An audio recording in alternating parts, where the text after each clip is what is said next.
Et donc, je laisse Alexandre Misquier maintenant. Et encore une fois, merci pour votre participation, Madame Kellan. Merci beaucoup, merci à vous. Et puis, je passe la parole à Monsieur Misquier pour présenter son invité, on lui remercie déjà pour d'accepter notre invitation et que, désolé pour le retard, mais sachez qu'on a discuté de choses assez importantes, donc vous allez, bien sûr, j'espère bien que vous n'allez pas le prendre ça à cœur. Merci bien. Alexandre. Mersi beaucoup, Eugen.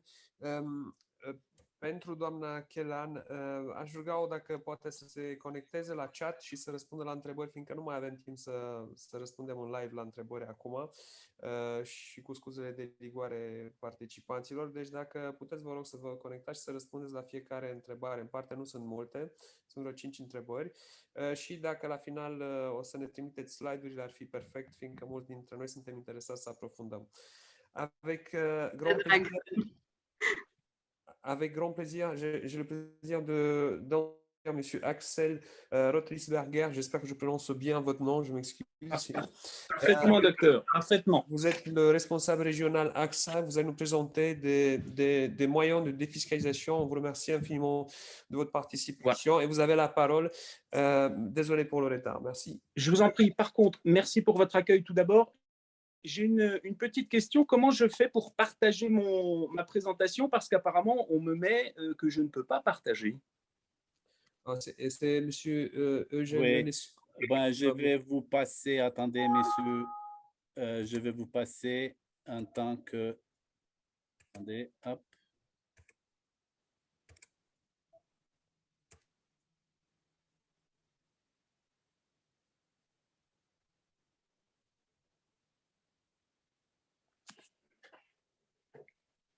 Là, maintenant, je pense que vous pouvez partager. Alors, je vais essayer. OK, écran. Lancer la diffusion.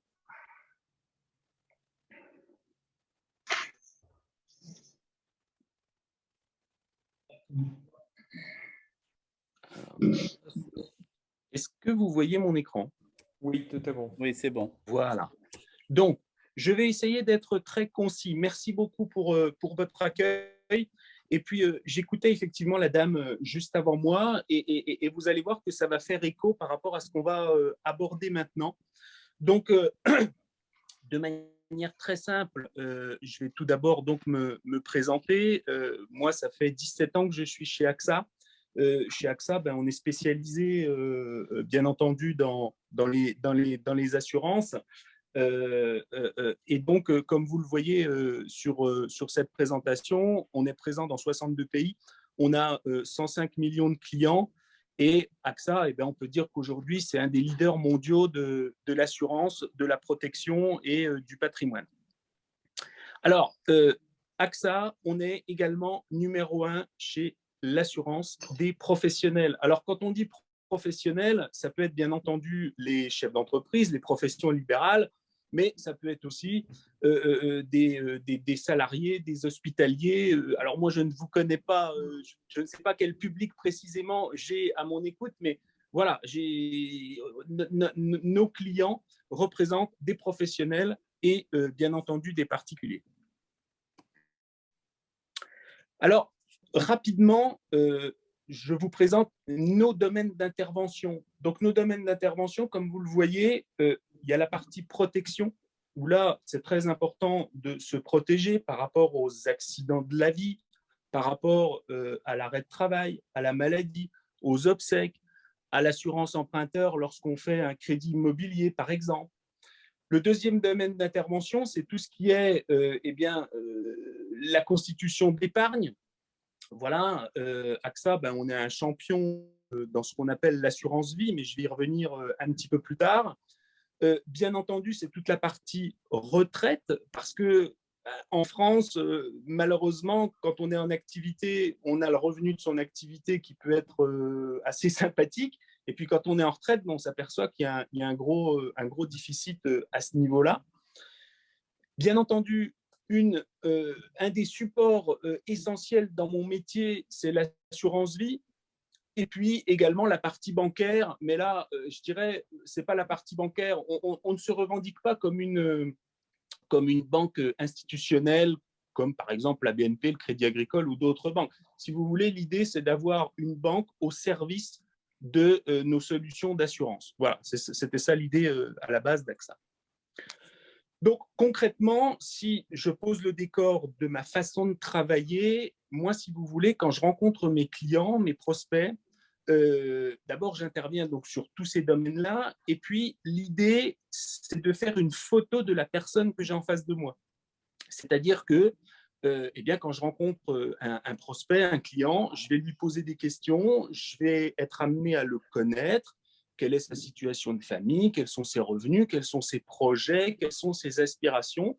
Et puis, eh bien, on va faire un bilan, et puis on va poser un diagnostic. Alors, soit la personne a mis en place des solutions, et au moins, de temps en temps, ça fait du bien de faire un point sur ce qu'on a mis en place, savoir si c'est toujours en adéquation, ou alors, il y a peut-être aussi des carences, des oublis, des modifications qui font que un programme de solution peut être mis en place et proposé aux clients.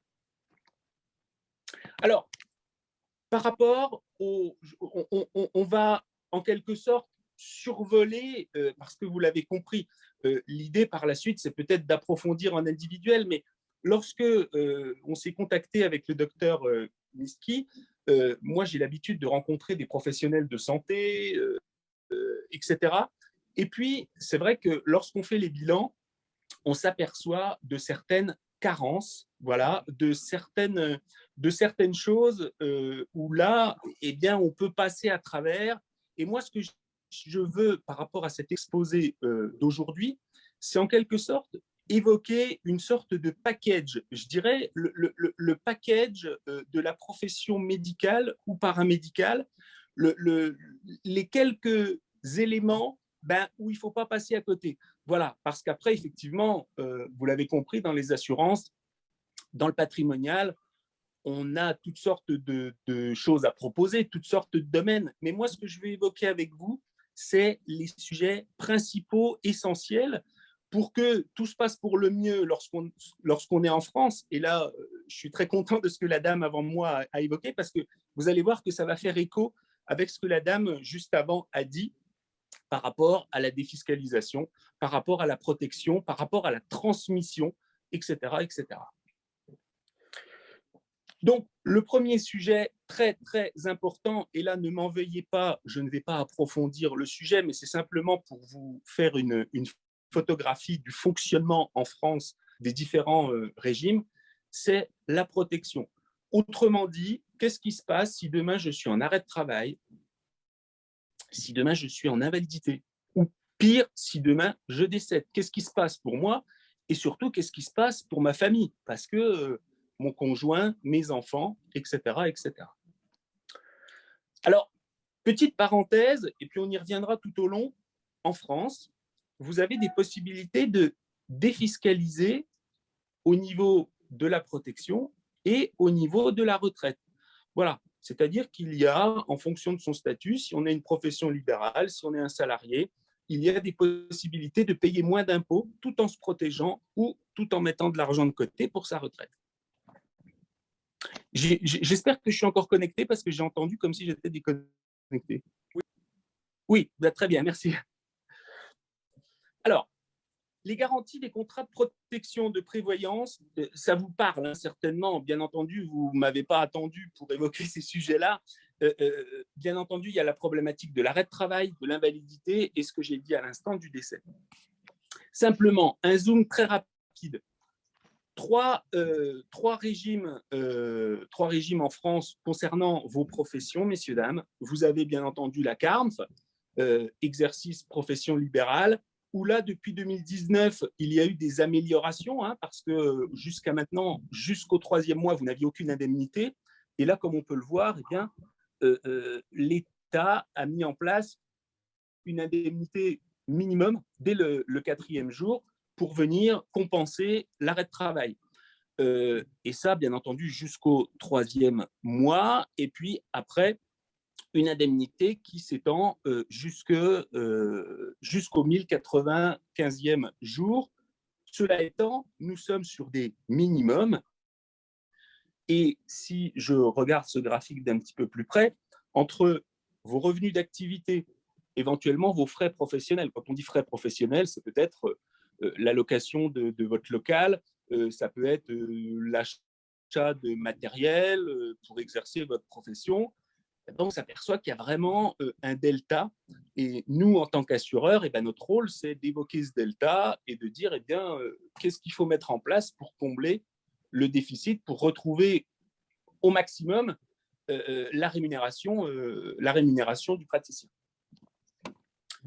Vous avez ici un autre petit graphique, mais encore une fois, je vous ferai passer, j'ai préparé un petit show pour transmettre à tous les adhérents de l'association. Vous avez ici, concernant le salarié. Alors, le salarié, lui, il est peut-être un petit peu mieux loti que la profession libérale, le médecin libéral qui est à la carte. Mais comme vous le voyez, il y a quand même des déficits. Et pour maintenir son salaire, il faut mettre des choses en place pour retrouver effectivement son revenu d'activité. Et puis également, vous avez parmi vous, bien entendu, des personnes qui sont praticiens hospitaliers, où là, le système est un tout petit peu différent, mais sans rentrer dans le détail, encore une fois, on retrouve les mêmes carences. C'est-à-dire que si demain je suis en arrêt de travail, je vais avoir mon revenu qui va être pris pendant un certain temps, mais après, ça va vite devenir décroissant. Et là, si je n'ai rien mis en place, automatiquement, ça peut poser de grosses problématiques. Notre deuxième point, et là, c'est juste un slide pour aller très rapidement, après la protection, la sienne, celle de sa famille, c'est la complémentaire santé. Voilà. Alors, je sais que mon expérience me fait dire qu'entre médecins, c'est vrai que quand on a un petit souci de santé, on va voir le confrère ou la consoeur, mais voilà, sachez que c'est toujours important d'avoir de bonnes garanties santé en fonction de l'utilisation qu'on en fait. Et puis, petite parenthèse, je dirais publicitaire pour vos professions. Aujourd'hui, chez moi, on a moins 20% sur toute la tarification de notre gamme, qui est une des plus modernes du marché. Voilà. Le troisième sujet, où là, ça va faire écho avec ce que disait la dame juste avant, c'est le maintien du niveau de vie à la retraite. Alors, si on fait une petite présentation, la retraite en France, c'est ce qu'on appelle un système par répartition. C'est-à-dire que ce sont les actifs qui cotisent pour les personnes en retraite. Et puis, il se fait que plus on avance dans le temps, plus il y a de retraités parce que la durée de vie s'allonge et qu'on se retrouve avec un déficit qui va donner globalement à peu près un actif pour un retraité d'ici quelques années. Donc, ça veut dire quoi ? Ça veut dire que le taux de remplacement de son revenu est relativement faible. Et vous voyez, ici, j'ai l'exemple du médecin. Pour une rémunération brute de 8 000 €, on considère un taux de remplacement d'environ 40%. Donc, ça veut dire une perte à la retraite de 60% de ses revenus actuels.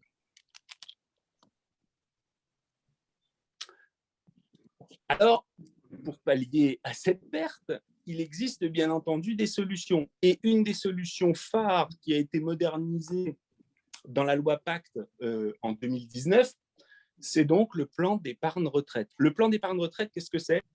C'est un nouveau dispositif, c'est un nouveau véhicule qui reprend tous les anciens dispositifs que vous connaissez certainement. La Madelin pour les professions libérales, la loi Fillon, le PERP. Et si vous voulez, ce dispositif, à l'intérieur, on va pouvoir rebasculer tous les dispositifs anciens qu'on a pu mettre en place.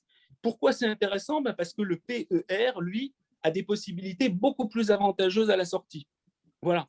À titre d'exemple, quelqu'un qui aurait souscrit une loi Madelin, il peut sortir que sous forme de rente. Aujourd'hui, avec le PER, vous pouvez sortir à la retraite sous forme de capital. C'est-à-dire que je ne suis pas obligé de découper mon épargne en petits morceaux. Excusez-moi, je vais peut-être un petit peu vite, Mais voilà, il y aura certainement des questions à la fin et puis je suis disponible pour répondre à toutes vos questions. Parfait. Ce que disait la dame juste avant moi, je l'avais préparé aussi dans mon show, au niveau du fonctionnement de l'imposition en France. Madame avant moi l'a très bien expliqué. En France, c'est un barème progressif qui fonctionne par tranche d'imposition. Donc, et par tranche d'imposition, c'est-à-dire que, comme l'a dit la dame, j'ai mon revenu, je vais diviser mon revenu par le revenu et le revenu de mon conjoint par le nombre de parts du foyer, et après, je vais appliquer un pourcentage en fonction de la tranche dans laquelle je me situe. C'est-à-dire que jusqu'à 10 000 euros par part, il n'y a pas d'imposition. La tranche entre 10 000 et 26 000, je suis imposé à 11% sur cette partie-là par part, etc., etc., etc. Tout ça pour faire le lien entre le PER, la tranche d'imposition et le fonctionnement de la déduction fiscale par rapport à ces contrats retraite.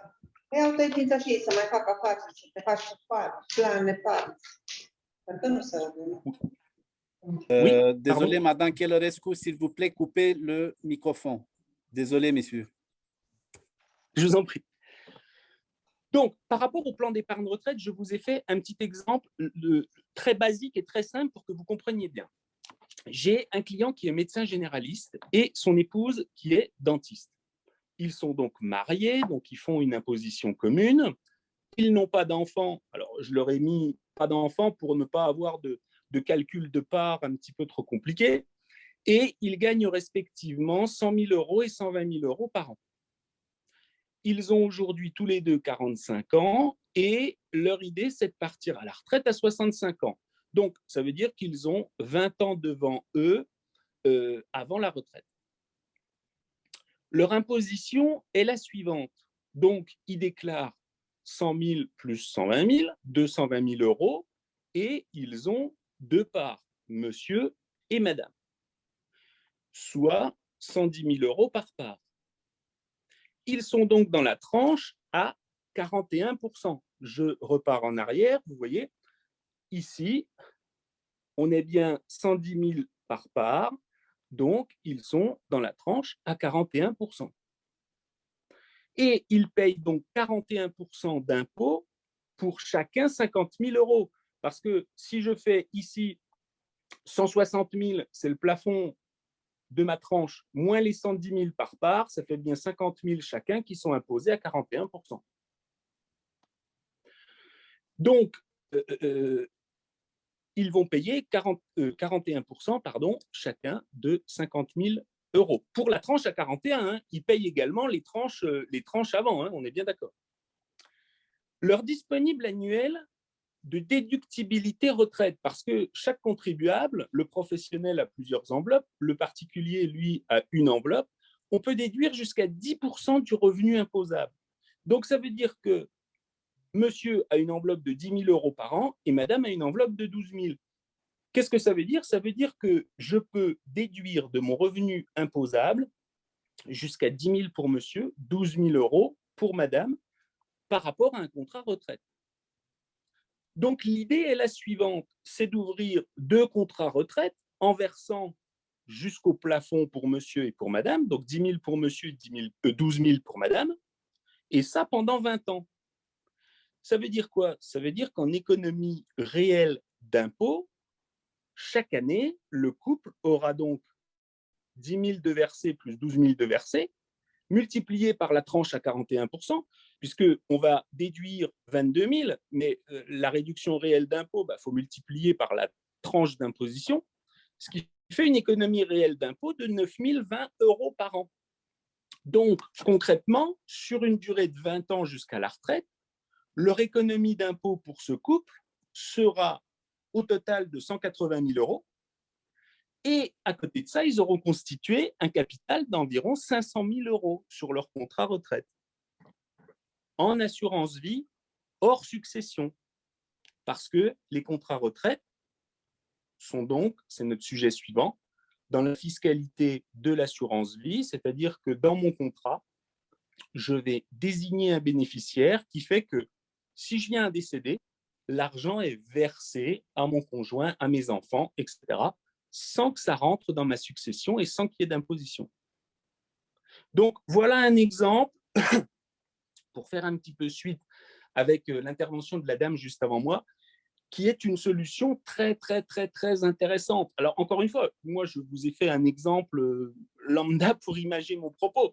Bien entendu, c'est en fonction de chacun, de chacune, les particularités, le nombre de parts, les revenus, etc., etc. Donc, c'est pour ça que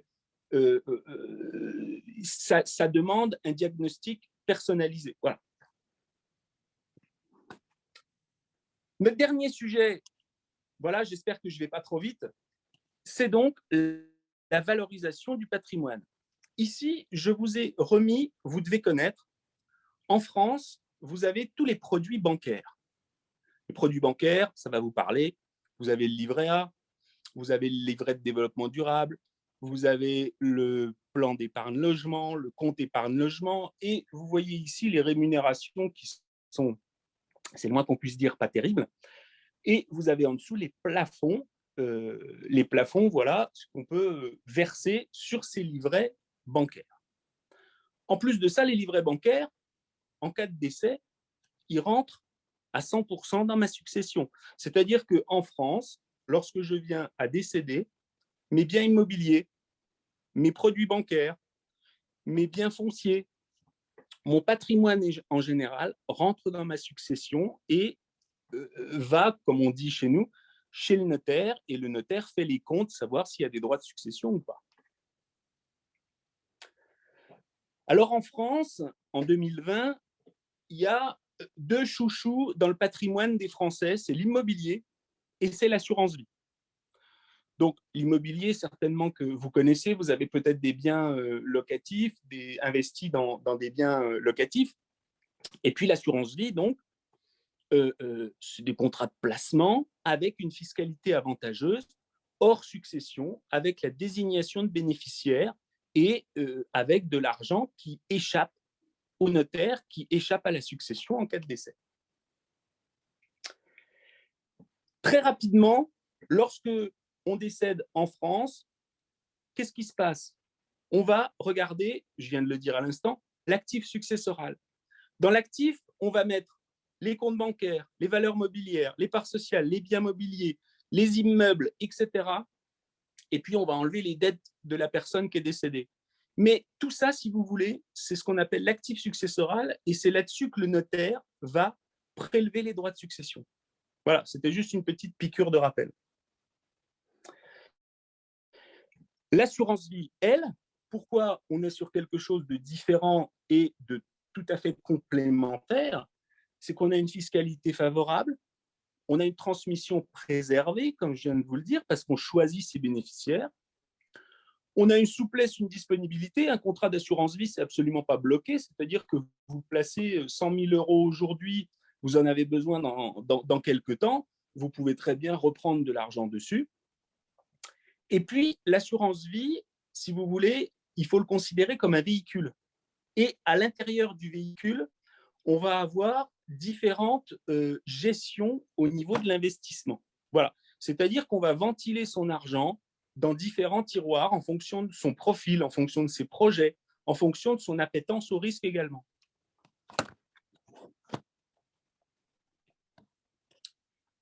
Sans rentrer dans le détail, les fenêtres qu'on a, nous, chez AXA, dans l'assurance vie, c'est deux choses principales. La première, la fenêtre de base, le support de base, c'est ce qu'on appelle la gestion pilotée. Qu'est-ce que c'est? C'est que dans l'assurance vie, vous allez avoir des experts qui vont faire travailler votre argent au mieux pour aller chercher le plus de rémunération. Et cette gestion pilotée est basée sur 5 grandes tendances mondiales qui sont relativement modernes et à l'heure actuelle. C'est la longévité et le bien-être, c'est l'environnement, le climat, la robotique, l'intelligence artificielle, le e-commerce et les transformations des modes de vie. Comprenez simplement que AXA a banni de tous ces investissements les secteurs sensibles,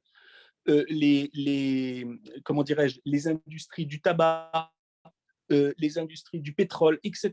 et veut retranscrire dans ses contrats d'assurance vie pour ses clients des investissements responsables, des investissements socialement et économiquement responsables. Mais alors, on peut se dire, oui, mais moi, j'aime bien, j'ai un appartement en location, etc., etc. Sauf que l'immobilier, ça demande du temps, ça demande de l'investissement au départ, ça demande quelques tracas également. Lorsque je ferme les yeux, on l'a vu avant, ça rentre en succession. Voilà. Donc, qu'est-ce qu'on a fait, nous, chez AXA? C'est qu'à l'intérieur du véhicule assurance vie, eh bien, à côté de notre gestion pilotée, on va pouvoir mettre des fonds immobiliers. C'est-à-dire qu'aujourd'hui, AXA, on a toute une gamme de fonds immobiliers classiques, fonds immobiliers qu'on appelle de services, basés sur tout ce qui est hôtellerie, loisirs,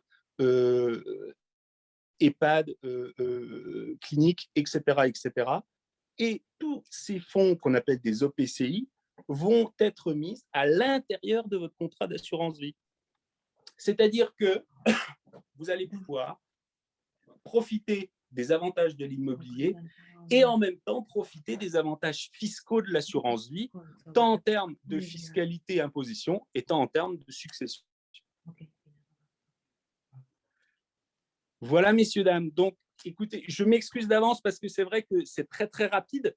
J'espère que j'ai été le plus simple possible. Après, moi, je suis totalement disponible pour vous. Le docteur Miski, je vais lui envoyer le petit show que j'ai préparé pour qu'il le transmette à tous les adhérents. Et puis, moi, les entretiens, ils se font en face à face, ils se font en visioconférence, je me déplace. Il n'y a aucun souci par rapport à ça et vous retrouvez mes coordonnées sur cette dernière page. Voilà, je vous remercie pour votre attention. Merci beaucoup, on vous remercie. On va partager vos slides à tous les participants, ça c'est sûr. Et on espère vous avoir avec nous peut-être en octobre quand il y aura une réunion présentielle. Merci encore une fois. Alors, est-ce qu'il y a des questions rapidement de la part des participants? Si vous avez des questions, on va essayer de répondre rapidement.